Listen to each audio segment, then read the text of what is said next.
ஓய்வு நாள் நல்ல நாள் மகிமையின் கன நாள். ஓய்வு நாள் நல்ல நாள் மகிமையின் கன நாள். மகிமையாகவே எப்போதும் இருக்கும். மகிமையாகவே எப்போதும் இருக்கும். மகிழ் மனம் மகிழ் மனம் மகிழ்ச்சியின் நாளிலே. மகிழ் மனம் மகிழ் மனம் மகிழ்ச்சியின் நாளிலே. மகிழ்ந்து களி கூர்ந்து ஆலயம் செல்லுவோம். மகிழ்ந்து களி கூர்ந்து ஆலயம் செல்லுவோம்.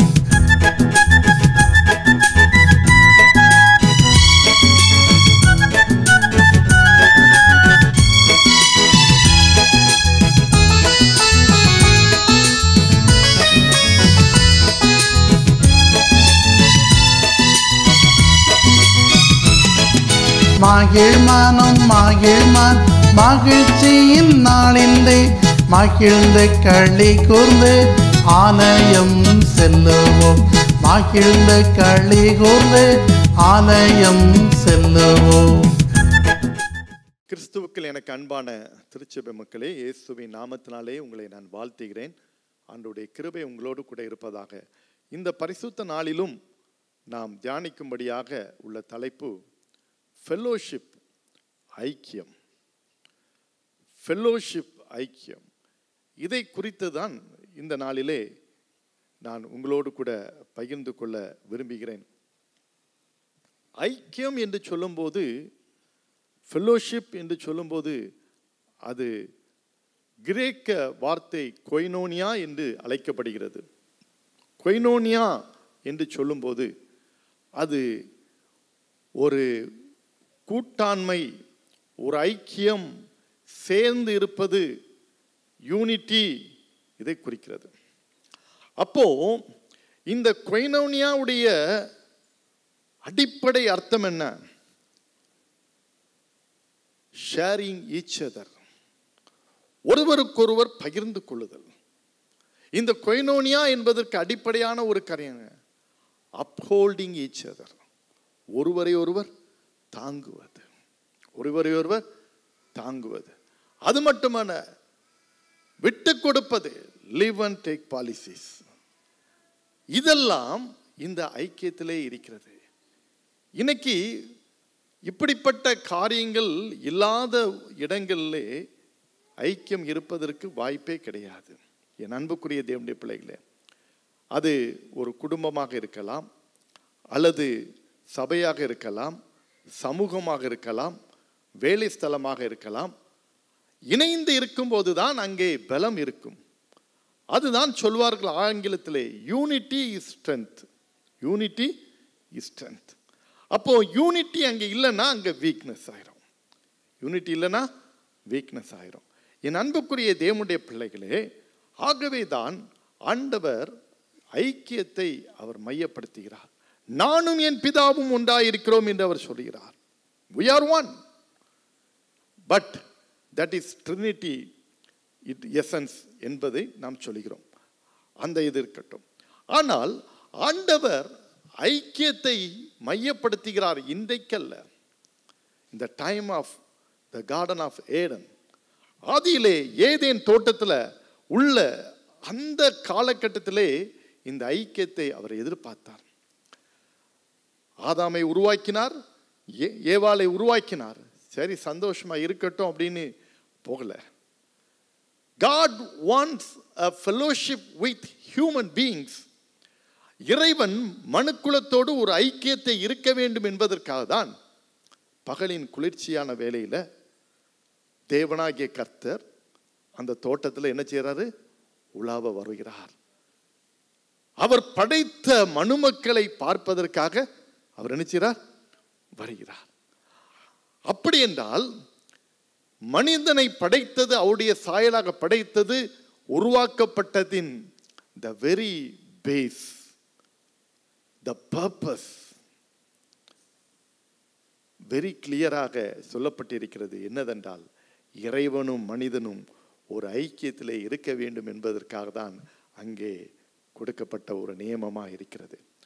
என் அன்புக்குரிய தேவனுடைய பிள்ளைகளே, ஆகவேதான் இந்த கொய்னோனியா என்பது ஏதோ லேட்டஸ்டா வந்தது இல்லை, படைப்பிலே வந்திருக்கிறது. இந்த டைம் ஆஃப் கிரியேஷன், படைக்கும் போதே இறைவன் மனுமக்களோடு கூட ஒரு ஐக்கியத்தை அவர் காணப்படுகிறார்.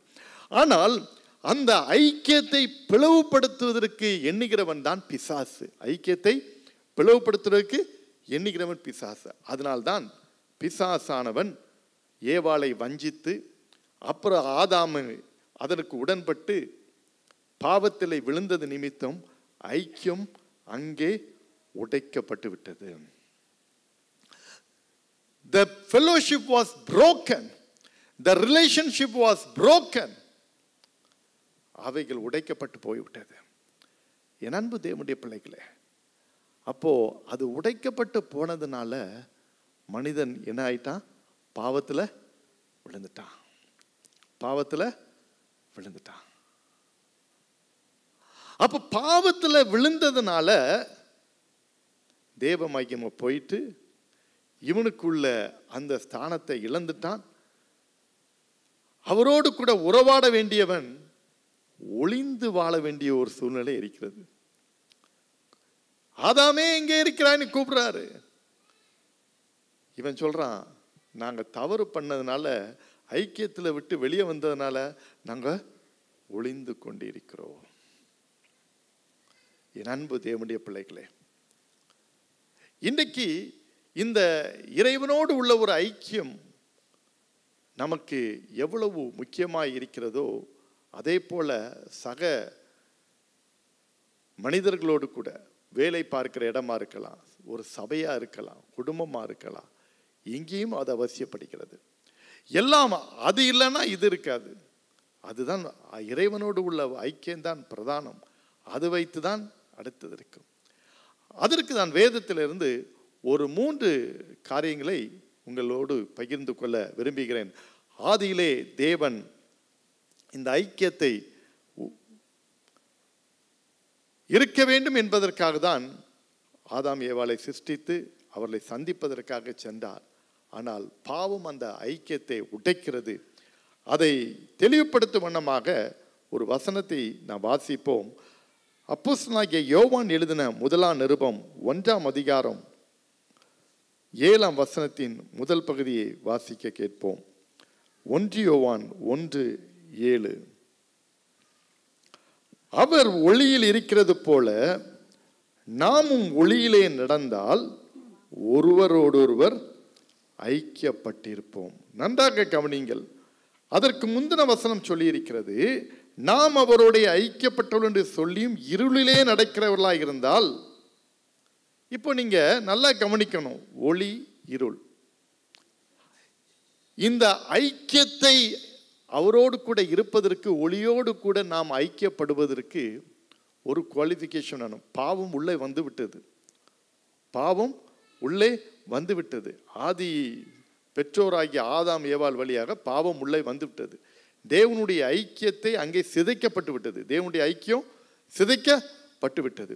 அப்போ இந்த ஐக்கியத்தை மீண்டும் உருவாக்குவதற்கு, இறைவனோடு கூட நாம் உருவாக்குவதற்கு, முதலாவது இயேசு கிறிஸ்துவின் ரத்தம் நம்மளை சுத்திகரிக்க வேண்டும். அந்த 7வது வசனத்தின் பின்பகுதி அதுதான் சொல்லப்பட்டிருக்கிறது. The blood of Jesus will cleanse you. இயேசு கிறிஸ்துவின் ரத்தம் சகல பாவங்களையும் நீக்கி சுத்திகரிக்கும். அப்போ இழந்து போன ஒரு உறவை, இழந்து போன ஒரு ஐக்கியத்தை புதுப்பிப்பதற்கு அவருடைய ரத்தம் அவசியமாயிருக்கிறது. இன்னைக்கு நீங்க முதல் குறிப்பை இதை வைத்து நீங்கள் யோசிக்க வேண்டும். என்ன யோசிக்கணும்? அவருக்கும் எனக்கும் உள்ள உறவு சரியா இருக்குதா? அந்த ஐக்கியம் சரியா இருக்குதா? இல்லைன்னா இன்னைக்கு நீங்க ஏசப்பாட்ட நீங்க கேட்கணும், ஏசப்பா எந்த காரணத்துல, எந்த ரீசன்ல உமக்கும் எனக்கும் உள்ள உறவு உடைந்து கிடைக்கிறது, பிளவுபட்டு கிடைக்கிறது என்பதை நம்மை ஆராய வேண்டும். அதுதான் நாம் செய்ய வேண்டியிருக்கிறோம். எதனால இந்த உறவு உடைந்து போய்விட்டது, எதனால இந்த உறவு நின்று போய் நிற்கிறது, அதை நாம் சரி செய்து கொள்ள வேண்டும். என் அன்புக்குரிய தேவனுடைய பிள்ளைகளே, இன்றைக்கு அப்படிப்பட்ட ஒரு எண்ணத்தை உடையவர்களாக நாம் இருக்க வேண்டும் என்பது ஆண்டவராய் கர்த்தர் நம்மிடத்தில் எதிர்பார்க்கிறார். ஒவ்வொரு நாளும் தேவனுக்கு நமக்கும் உள்ள ஐக்கியம் சரியாக இருக்கிறதா? அதுதான் சொல்லியிருக்கிறார் பாருங்கள். அவர் ஒளியில் இருக்கிறது போல நாமும் ஒளியில் இருந்தார், ஒருவரோடு ஒருவர் ஐக்கியமாய் இருப்போம். நாம் ஐக்கியமாய் இருப்போம். என் அன்புக்குரிய தேவனுடைய பிள்ளைகளை, இன்றைக்கு முதல் காரியம் இந்த ஃபெலோஷிப்பில் நாம் செய்ய வேண்டிய அந்த தலைப்பில் கீழாக நாம் கற்றுக்கொள்ள வேண்டிய நம் பாடம், எனக்கும் தேவனுக்கும் உள்ள ஐக்கியம் சரியாக இருக்கிறதா? அதற்கு தடையாக இருக்கிற தடைக்கற்கள், பாவங்கள், நம்முடைய அக்கிரமங்கள், தவறுகள் எதுவாக இருந்தாலும் இயேசுவே அதற்கு பரிகாரம் உம்முடைய இரத்தம்தான். அந்த இரத்தத்தினாலே என்னை கழுவும், என்னை சுத்திகரியும், என்னை பரிசுத்தப்படுத்தும் என்று கேட்கும்போது ஆண்டவருக்கு நமக்கு என்ன செய்தா? அந்த ஐக்கியத்தை தருகிறார். துணை வேண்டும் தகப்பனே, உலகிலே என்னை எதிர்க்கும் சக்திகள் பல உண்டு, என் ஜீவ எல்லை எங்கிலும் பரிசுத்தம் என எழுதும் என்று பக்தன் பாடியுள்ளானே. அப்போ இந்த உலகத்துல பல பிரச்சனைகள், கஷ்டங்கள், இறைவனை விட்டு தூரமாய் போக வேண்டிய காரண சூழ்நிலைகள் வந்துட்டு தான் இருக்கும். ஏதோ ஒரு சூழ்நிலையிலே பொய் சொல்வதற்கு பிசாசு வகையை தேடுவான். ஏதோ ஒரு சூழ்நிலையிலே நாம் கர்த்தரை விட்டு தூரமாய் போவதற்கு உள்ள வாய்ப்புகள் வரும். அதான் அந்த பக்தன் பாடுறான், துணை வேண்டும் தகப்பனே, வெற்றி உள்ள ஒரு வாழ்க்கை வாழ்ந்து உம்மோடு கூட ஐக்கியப்பட்டிருப்பதற்கு உங்க துணை இல்லைன்னா ஒண்ணுமே முடியாது, எனக்கு தாங்க. இன்னைக்கு முதலாவது தேவ பிள்ளைய அவரோடு கூட நீ ஐக்கிய வைப்பதற்கு, அந்த ஐக்கியம் இல்லாம உடைஞ்சு கிடந்துட்டா, வேத வாசிப்பு, ஜெபம், கர்த்தருடைய காரியத்திற்கு முக்கியத்துவம் கொடுக்காதது, அவரை விட்டு தூரமா இருந்துச்சுன்னா, இன்னைக்கு ஆதாவுடைய இரத்தத்தினால கழுவப்பட்டு அந்த ஐக்கியத்துக்குள்ள முதலாவது வந்துரு. அதுதான் உனக்கு ஆசீர்வாதத்தை கொடுக்கும்.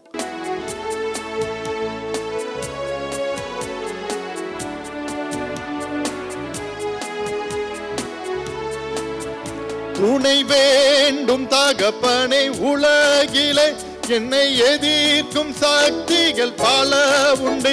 துணை வேண்டும் தகப்பனை, உலகிலே என்னை எதிர்க்கும் சக்திகள் பல உண்டு. என் ஜீவன் எல்லை எங்கிலும் பரிசுத்தம் என எழுதும். என் ஜீவன் எல்லை எங்கிலும் பரிசுத்தம் என எழுதும். பரிசுத்தர் கூட்டம் நடுவில் ஜொலி தீடும் சுத்த ஜோதியே, அரூபியை யுவேலையில் அடி அறிஞ்சம் வாரீரோ. அரூபியை யுவேலையில் அடி அறிஞ்சம் வாரீரோ. அவரோடு கூட நாம் ஐக்கியப்பட்டு இருக்க வேண்டும். அதற்கு தடையாக இருக்கிற காரியங்கள் தகர்த்தெறிய வேண்டும். அவருடைய இரத்தம் நம்மையும் அவரையும் இணைக்கிறது. இரண்டாவதாக நாம் பார்க்கும்போது, ஆதி திருச்சபையிலே எப்படிப்பட்ட ஒரு ஐக்கியத்தை இங்கே காணப்பட்டிருக்கிறது என்பது வேதம் நமக்கு சரியாக கற்றுக் கொடுக்கிறது. அப்போஸ்தலர் நடபடிகள் 2ஆம் அதிகாரம் 42ஆம் வசனத்தை வாசிக்கிறேன், கவனிங்கள். அப்போஸ்தலர் 2:42, அவர்கள் அப்போஸ்தலருடைய உபதேசத்திலும் அந்யோன்யத்திலும் அப்பம் பிட்குதலிலும் ஜெபத்திலும் உறுதியாய் தரித்திருந்தார்கள். அந்யோன்யம், அதுதான் ஃபெல்லோஷிப், கொய்னோனியா. அந்யோன்யத்திலும் அவர்கள் தரித்திருந்தார்கள். இன்னும் கீழே போகும்போது 46ஆம் வசனத்திலே ஒருமித்திருந்து சகலத்தையும் பொதுவாய் அனுபவித்தார்கள். இன்னும் அதுக்கு கீழே பாரும்போது, அவர்கள் ஒருமனப்பட்டவர்களாய் தேவாலயத்திலே அணிதினமும் தரித்திருந்தார்கள். ஒருமனப்பட்டவர்களாய் தேவாலயத்திலே அணிதினமும் தரித்திருந்தாங்க. ஆதி திருச்சபை எல்லா திருச்சபைக்குமே ஒரு எடுத்துக்காட்டு. அங்கே இந்த ஐக்கியம், ஒருமனப்பாடு இருந்ததுனால தான் அப்போஸ்தலர் 2ஆம் அதிகாரம் 1ஆம் வசனமே சொல்லுகிறது, அவர்கள் எல்லாரும் ஒருமனப்பட்டு ஓரிடத்திலே வந்தார்கள். என் அன்பு தேவனுடைய பிள்ளைகளே, ஒரு மனம் இருக்கிற இடத்துல கண்டிப்பா கர்த்தருடைய ஆவியானவர் இருப்பார். எல்லாரும் one Accord, they came together in one Accord, ஒரே மனதில் வந்திருக்கிறாங்க பாருங்க.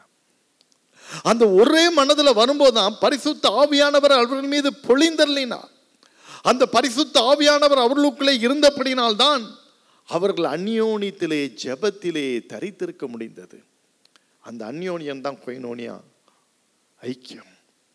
என் அன்புக்குரிய தேவனுடைய பிள்ளைகளே, இது இறைவனோடு கூட அவங்க ஐக்கியத்தை பலப்படுத்தல, சக விசுவாசிகளோடு கூட நல்ல ஐக்கியத்தில் இருக்கிறாங்க. ஹல்லேலூயா, ஹல்லேலூயா. ஒருவருக்கொருவர் ஐக்கியம், ஃபெலோஷிப், ஸ்ட்ரென்தனிங் ஈச் அதர். என் அன்பு தேவனுடைய பிள்ளைகளே, அதை தான் நான் ஆரம்பத்தில் சொன்னேன். அது குடும்பமாக இருக்கலாம், சபையாக இருக்கலாம், சமூகமாக இருக்கலாம், வேலை ஸ்தலமாக இருக்கலாம், எங்கேயா இருந்தாலும் சரி, அங்கே ஒருவருக்கொருவர் புரிந்து கொள்ளுதல் இல்லாமல் ஒரு ஐக்கியம் இல்லைன்னா கஷ்டம்தான். கணவன் மனைவிக்குள்ளும் சரிதான், பெற்றோர் பிள்ளைகளுக்குள்ளும் சரிதான், எல்லாமே அதுதான். இது இல்லைன்னா எதிராளி ஈஸியாக உள்ள நுழைஞ்சிருவான். ஹல்லேலூயா. அவனுக்கு முதல் வேலையே எதையாவது குழப்பத்தை உண்டாக்கி ஆளுக்கு ஒரு திசைக்கு அனுப்பிட்டு இவன் உள்ள போய் வந்துடுவான். ஹல்லேலூயா. அதுதான் எங்கன பிளவை உண்டு பண்ணி அவன் உள்ள வந்து அரசாட்சி செய்ய முடியும்னு அதை தான் அவன் ஐடியாவில் இருப்பான். ஆனால் ஆதி திருச்சபை அதற்கு இடம் கொடுக்கல. இணைந்து செயல்பட்டார்கள், ஒன்றித்து செயல்பட்டார்கள். அதனால தான் நிறைய பெர்சிக்யூஷன், சிதறப்பட்டு போனாங்க. அப்படி சிதறப்பட்டு போனவங்க தான் 12 அப்போஸ்தலர்களும் ஒவ்வொரு பக்கம் போனாங்க. ஒருத்தன் இங்கே வந்தான். அப்போஸ்தலனாகிய தோமா இந்திய தேசத்திற்கு வந்ததே நான் வரலாறு நமக்கு சொல்லுகிறது. என் அன்பு தேவனுடைய பிள்ளைகளே, அப்படிப்பட்ட ஒரு ஐக்கியம் சக விசுவாசிகளோடு கூட, குடும்பத்தோடு, சமூகத்தோடு இப்படிப்பட்ட காரியங்கள் இருக்க வேண்டும். ஹல்லேலூயா. அந்த ஐக்கியம் தான், அது நான் ஆரம்பத்தில் சொன்னேன். பகிர்ந்து கொள்ள வேண்டும், ஒருவருக்கொருவர் ஜெபிப்பதற்கு பகிர்ந்து கொள்ள, ஒருவரை தாங்க வேண்டும், சில காரியங்களை விட்டு கொடுக்கிற மனப்பான்மை இருக்க வேண்டும். அதெல்லாம் இல்லைன்னா ஐக்கியம் ஒரு நாளுமே வராது, இருக்காது.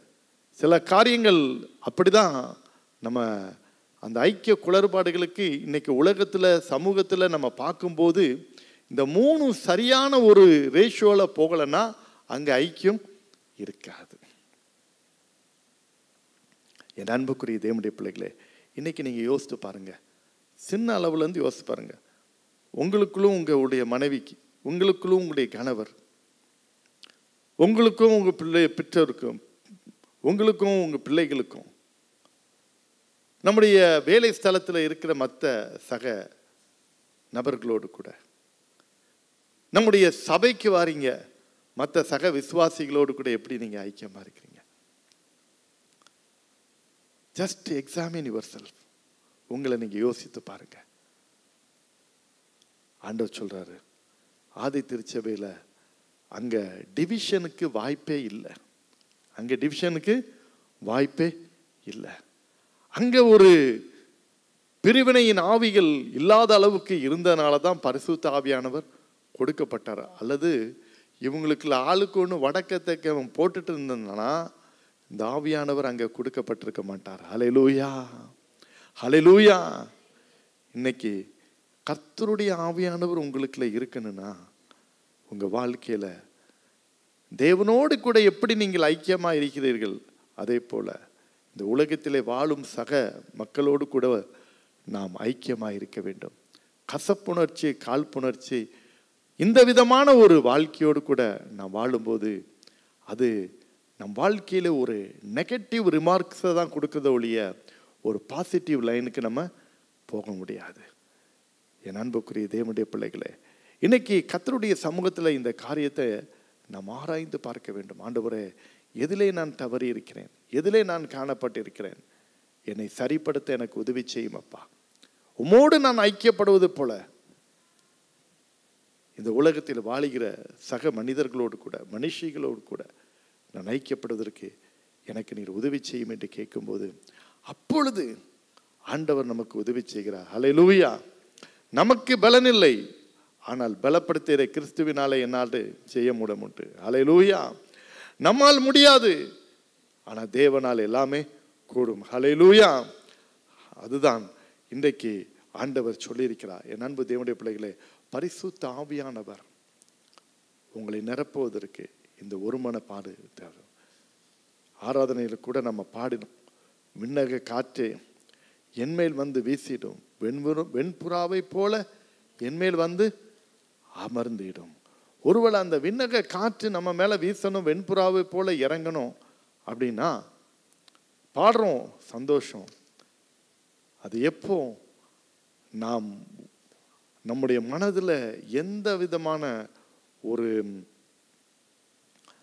அழுத்தங்கள், தமிழில் சொல்லணும்னா அழுத்தங்கள் இல்லாமல் ஃப்ரீ ஹார்ட்டாக இருக்கும்போது தான் இருக்கும். அதுக்கு தான் வேதத்துலேயும் கூட ஒரு வசனம் அருமையாக சொல்லியிருக்கு பாருங்க. 40ஆம் வசனத்தை 46ஆம் வசனத்தை வாசிங்க. 2 அதிகாரம் 46ஆம் வசனத்தை. அவர்கள் ஒருமனப்பட்டவர்களாய் தேவாலயத்திலே அனுதினமும் தரித்திருந்து வீடுகள் தோறும் அப்பம் பிட்டு மகிழ்ச்சியோடும் கபடமில்லாத இருதயத்தோடும் போஜனம் பண்ணி. போதும். என்ன இருதயத்தோடு போட்டிருக்குது? என்ன இருதயத்தோடு போட்டிருக்குது? கபடமில்லாத இருதயம். இங்கதான் ஆவியானவர் வருவார். இது இருக்கும்போது தான் ஐக்கியம் இருக்கும். கபடமில்லாத இருதயம். என் அன்புக்குரிய தேவனுடைய பிள்ளைகளே, அதே தான் நடுவர். கபடமில்லாத இதுன்னா அங்க ஒரு வஞ்சகம் இருக்காது, அங்க ஒரு சூது இருக்காது, பொறாமை இருக்காது, ஒரு எரிச்சல் இருக்காது. அதான் கபடம் இல்லாதது. என் அன்பு தெய்வ பிள்ளைகளே, அப்படி இருக்கும்போது நாம் சக விசுவாசிகளோடு கூட ஐக்கியமா இருப்போம். அக்கினி அபிஷேகம் இன்று தாரும் தெய்வமே.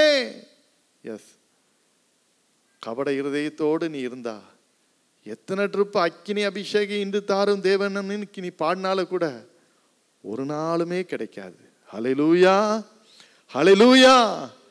இந்த கபட இருதயம் நம்ம விட்டு போகும்போது அது தன்னை போல ஆண்டவர் என்ன செய்வார்? கொடுப்பார். Hallelujah, hallelujah. Thank you Jesus.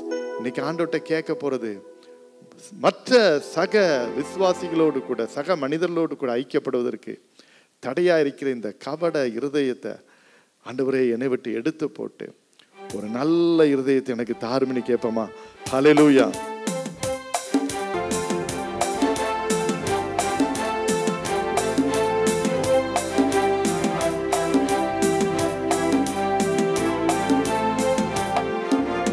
அக்கினி அபிஷேகம் இன்று வேண்டும் தெய்வமே. அக்கினி அபிஷேகம் இன்று வேண்டும் தெய்வமே.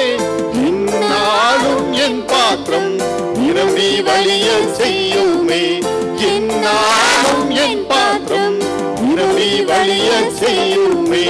விண்ணக காற்றே நீ என்னை நோக்கி வீசிடும், வெண்புறாவை போல என்மேல் வந்தமர்ந்திடும்.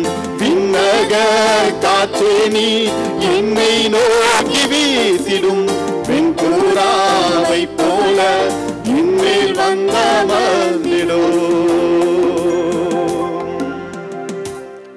ஆவியானவர் நம்ம மேல எப்பவுமே அமர்ந்திருக்கணும்னா ஒரு மனது ரொம்ப முக்கியம். அவரோடு கூட நாம் ஐக்கியப்பட்டிருக்க வேண்டும். அதே போல சக விசுவாசிகளோடு கூட அந்த ஐக்கியம் இருக்க வேண்டும் என்று ஆண்டவர் எதிர்பார்க்கிறார். மூன்றாவதாக யோவான் எழுதின சுவிசேஷம் 15ஆம் அதிகாரம் 1ஆம் வசனத்தை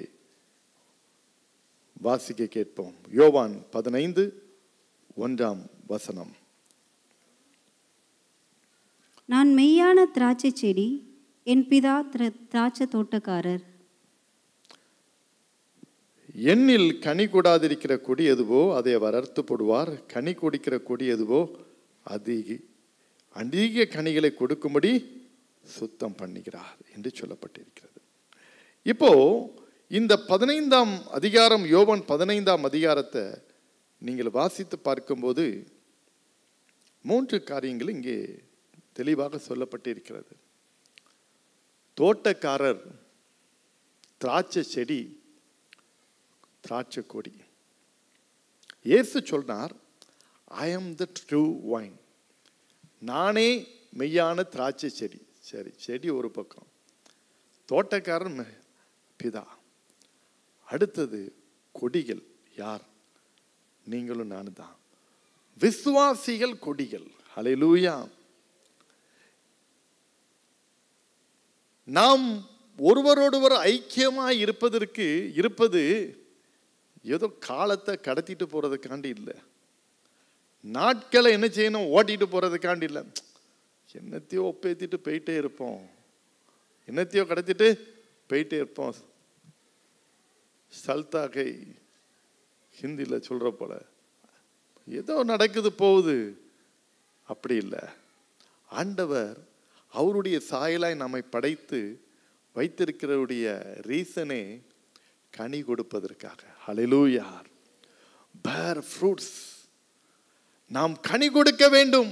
நம்முடைய வாழ்க்கை மற்றவர்களுக்கு ஆசீர்வாதமாக இருக்க வேண்டும். நம்முடைய வாழ்க்கை மற்றவர்களுக்கு பிரயோஜனமாக இருக்க வேண்டும். நாம் மற்றவர்களுக்கு ஆசீர்வாதமாக இருக்கணும். அதை தான் ஆண்டவர் எதிர்பார்க்கிறாரு. அப்போ கனி கொடுக்கணும்னா அதுக்கு ஒரு ஓமானமாக அவர் சொல்றார். உன் வாழ்க்கையில நீ கனி கொடுக்கணும்னா ஒரு திராட்சை செடியை பாரு. அந்த செடியை பராமரிக்கிறதுக்கு அங்கே ஒரு தோட்டக்காரன் இருப்பான். தோட்டக்காரன் இருப்பானா இருக்க மாட்டானா? அந்த செடியை பராமரிப்பதற்கு ஒரு தோட்டக்காரன் இருப்பான். அந்த செடி மட்டுமா இருக்கு, அந்த செடியோட பாருங்க கொடியும் இருக்குது. எந்த திராட்சை தோட்டத்திற்காக நீங்க போய் பார்த்தீங்கன்னா திராட்சை பல கொத்து செடியில இருக்குமா கொடியில இருக்குமா? சத்தமா சொல்லுங்க. கொடியில இருக்கும். நீங்க பார்க்கலன்னா இங்க திண்டுக்கல் பக்கத்துல சிறுமலை ஏரியால நிறைய திராட்சை தோட்டம் இருக்கும். பக்கத்துல தான் இருக்கு திண்டுக்கல். போய் பார்த்துடுங்க. எந்த திராட்சை செடியிலையும் செடியில அந்த திராட்சை பழக்கொத்து இருக்காது, கொடியில தான் இருக்கும். கொடியில தான் இருக்கும். அப்ப கொடி யாரு? கொடி யாரு? சத்தமா சொல்லுங்க. கொடி யாரு? நான் தான் சொல்லணும். நாங்க தான். பக்கத்துல கொஞ்சம் சேர்த்துடுங்க. என்ன பக்கத்துல கொஞ்சம் சேர்த்துருங்க. திராட்சை கொடி யாரு?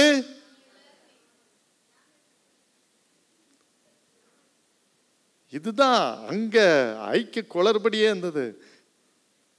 ஏன் இப்படி செய்தா? நான் செய்யல, நீர் எனக்கு கொடுத்த இந்த ஸ்திரீயே அதை கொடுத்தாள். அதுதான் பிரச்சனை. திராட்சை கொடி யாரு?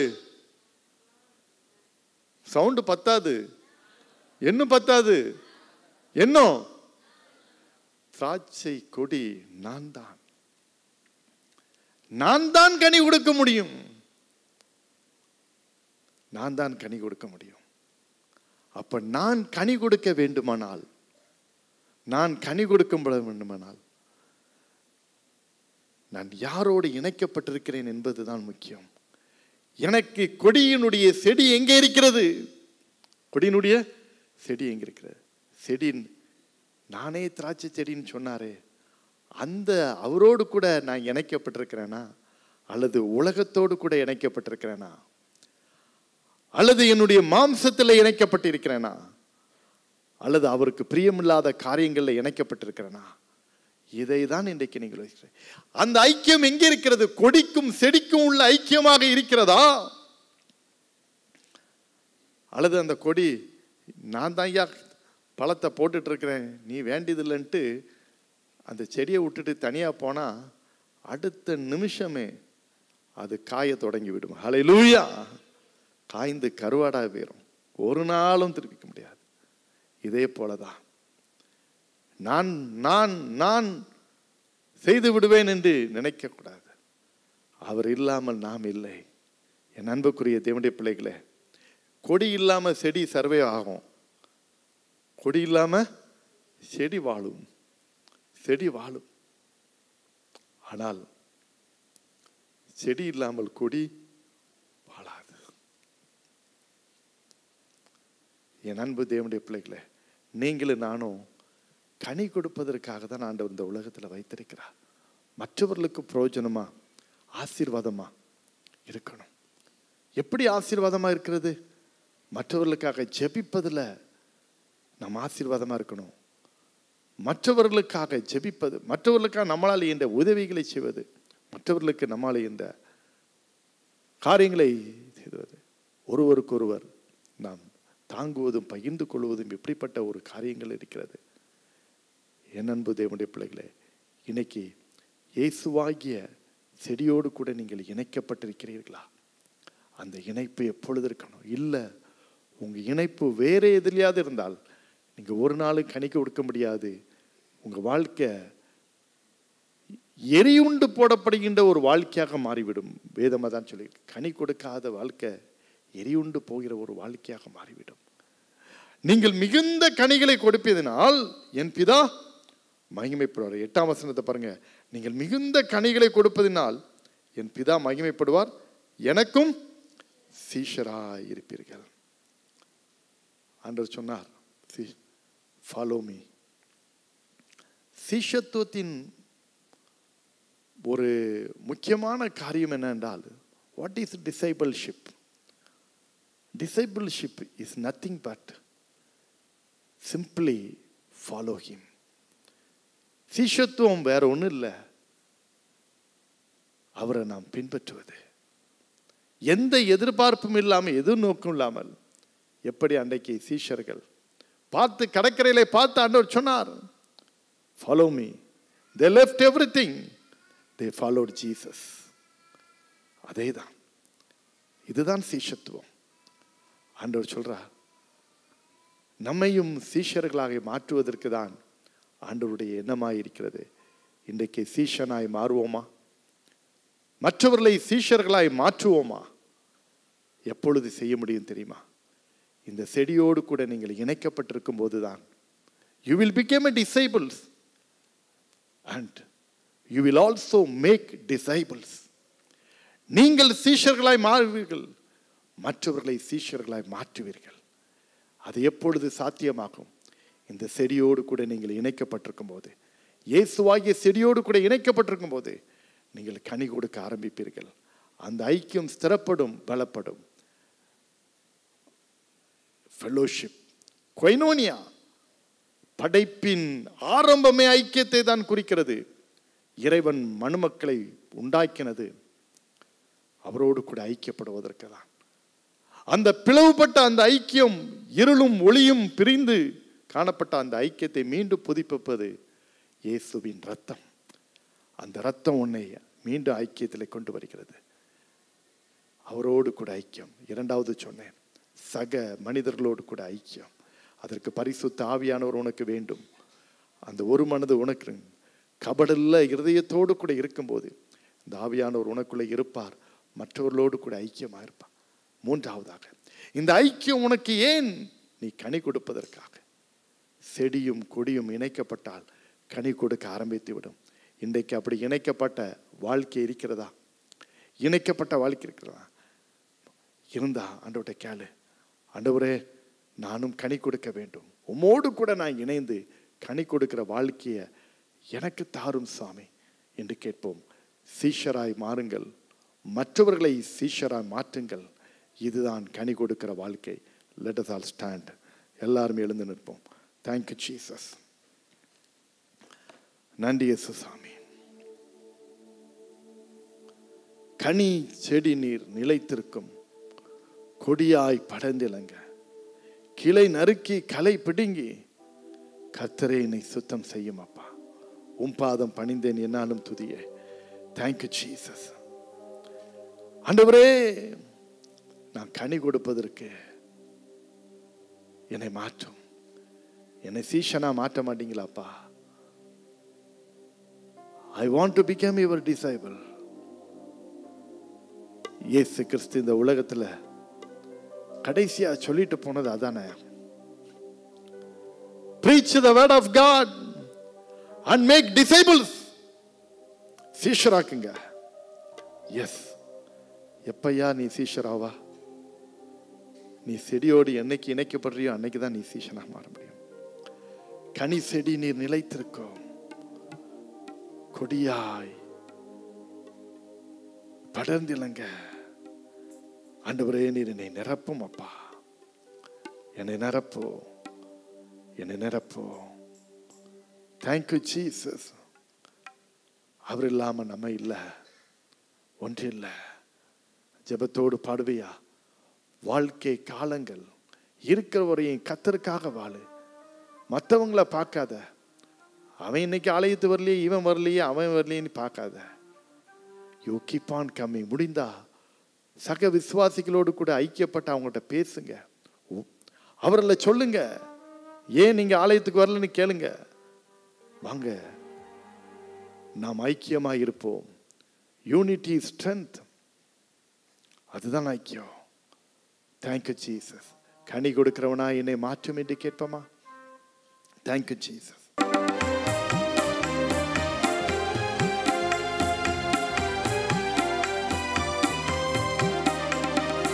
கனி செடி நீர் நிலைத்திருக்கும் கொடியாய் அடியேன் படர்ந்திலங்க. கனி செடி நீர் நிலைத்திருக்கும் கொடியாய் அடியேன் படர்ந்திலங்க. கிளை நறுக்கி கலை பிடுங்கி கர்த்தரை காத்தனை சுத்தம் செய்தீர். கிளை நறுக்கி கலை பிடுங்கி கர்த்தரை காத்தனை சுத்தம் செய்தீர். உம் பாதம் பணிந்தே என்னாலும் துதியே, உம்மை அன்றி யாரை பாடுவேன். இசையா உந்தன் அன்பு உள்ளம் பொங்குதே. உம் பாதம் பணிந்தே என்னாலும் துதியே, உம்மை அன்றி யாரை பாடுவேன். இசையா உந்தன் அன்பு உள்ளம் பொங்குதே. உம் பாதம் பணிந்தே என்னாலும் துதியே, உம்மை அன்றி யாரை பாடுவேன். இசையா உந்தன் அன்பு உள்ளம் பொங்குதே. இசையா உந்தன் அன்பு உள்ளம் பொங்குதே. இசையா உந்தன் அன்பு உள்ளம் பொங்குதே. ஜெப நிலைமையில தேவனோடு கூட நீ ஐக்கியமா இருக்கிறியா? ஒரு நிமிடம் உன்னை சோதித்து பார். Will you have a right fellowship with God? If not, ask the Lord to help you. இல்லைன்னா ஆண்டவரே எனக்கு உதவி செய்யன்னு கேளு. அவருடைய இரத்தத்தினால கழுவப்படு. அவரோடு கூட ஐக்கியமா இருப்பான். சக மனிதர்களோடு கூட விசுவாசிகளோடு கூட ஐக்கியம் இருக்குதா? கபடு இல்லாத இருதயத்தை எனக்கு தாருன்னு கேளு. உம்முடைய ஆவியின் நிறைவை எனக்கு தாருன்னு கேளு. மூன்றாவதாக, கனி கொடுக்கிறவனா என்னை மாற்றும், என்னை சீஷனாய் மாற்றும். நான் மற்றவர்களையும் நான் சீஷர்களாக மாற்றுவதற்கு உதவி செய்யன்னு கேளு. அப்பொழுது ஆண்டவர் உனக்கு உதவி செய்வா. தகப்பனே, இந்த பிரார்த்தனையிலே யாரெல்லாம் உண்மையாய் ஜெபிக்கிறார்களோ அவர்களுக்கு நீர் உதவி செய்வீராக அப்பா. உம்மோடு கூட ஐக்கியம், சக மனிதர்களோடு கூட ஐக்கியம். அது மட்டுமல்ல, கனி கொடுக்கும் ஒரு வாழ்க்கையை கொடுத்து மகிழ்ச்சி ஆக்கும். அநேகருக்கு ஆசீர்வாதமான ஒரு வாழ்க்கையை நீர் கொடுத்து நீ வழி நடத்தும் அப்பா. Thank you Jesus. ஆண்டவர் 1, 30, 60, 100 பலன் கொடுப்பது போல எங்கள் சபையில் உள்ள ஒவ்வொருவரும் அவ்விதமாக பலன் கொடுக்கட்டும் சாமி. ஒவ்வொரு குடும்பமும் ஆலயத்தை வரணும். ஒவ்வொரு குடும்பமும் கர்த்தரை நேசிக்கணும். ஒவ்வொரு குடும்பமும் கர்த்தருக்கு சாட்சியா இருந்து உம்மை பற்றி மற்றவர்களுக்கு அறிவிக்கணும் அப்பா. அந்த கிருபையை நீர் கொடுத்து வழி நடத்தும்படியா ஜெபிக்கிறேன். இந்த பிரார்த்தனையிலே என்னோடு கூட இணைந்திருக்கிற ஒவ்வொரு உள்ளங்களையும் ஆசீர்வதியும் ஆண்டவரே. ஆலயத்திலும் ஆலயத்திற்கு வெளியே இருந்தும் யூடியூப் வழியாக இதை பார்க்கிற மக்களும் ஆசீர்வதிக்கப்படட்டும். வியாதிகள் பலவீனத்திலிருந்து விடுதலை ஆக்கும். பலவிதமான பிரச்சனைகளிலிருந்து விடுதலை ஆக்கும். கட்டுகளிலிருந்து விடுதலை ஆக்கும். தேவனுடைய ஆவியானவருடைய பிள்ளைகளுடைய வாழ்க்கையில ஒரு விடுதலையை கொடுப்பீராக. ஒரு அதிசயத்தை செய்யும். நாமத்தை மகிமைப்படுத்தும். எண்ணுவதற்கு நினைப்பதற்கு மேலான காரியத்தை செய்வீராக. எல்லா கன மகிமை புகழ் உமக்கே நீர் ஏற்றுக்கொள்ளும். இயேசுவின் நாமத்தில் வேண்டிக் கொள்கிறோம் பிதாவே. ஆமென், ஆமென்.